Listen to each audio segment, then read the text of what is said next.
فالسعال الديكي أو بما يسمى الشاهوق هو عبارة عن عدوى جرثومية تصيب الرئتين والمجاري التنفسية، وهو مرض معدي جدا. تسبب هذه الحالة نوبات من السعال المتكرر قد تستمر شهرين أو 3 أشهر أو أكثر، ترافقها صعوبات في أخذ النفس وصفير في الصدر، ويمكن أن تسبب توحكا شديدا للأطفال المصابين به.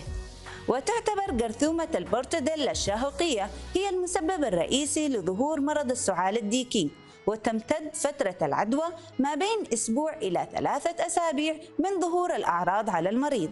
ويمكن للسعال الديكي أن يصيب المرضى في أي فئة عمرية، ويشمل ذلك الرضع والأطفال الصغار، ويواجه الأطفال تحت سن 6 أشهر خطراً متزايداً للإصابة بمضاعفات السعال الديكي. وأيضاً الأطفال الأكبر سناً والبالغين قد يتعرضوا للإصابة للسعال الديكي، ولكن تكون أقل حدة لدى الأطفال الأصغر سناً. والأشخاص الذين سبق وتعرضوا للإصابة بالسعال الديكي يمكن أيضاً أن يصابوا مرة أخرى، وذلك لأن الإصابة بمرض السعال الديكي لا تمنح الإنسان مناعة دائمة ضد هذا المرض، ولكن في الإصابة الثانية تكون أقل حدة وخطورة من الإصابة الأولى. ومن الأشخاص الذين أيضاً قد يتعرضون للإصابة بالسعال الديكي هم الأشخاص الذين أخذوا اللقاح في الطفولة، لأن اللقاح مع مرور الوقت قد يتلاشى. وقد نتساءل عن أسباب الإصابة بهذا المرض. كما ذكرنا فإن جرثومة البورتوديلا الشاهقية هي السبب الرئيسي للإصابة بهذا المرض، وهي عبارة عن جرثومة اكتشفها العالم والباحث بوردت في عام 1906.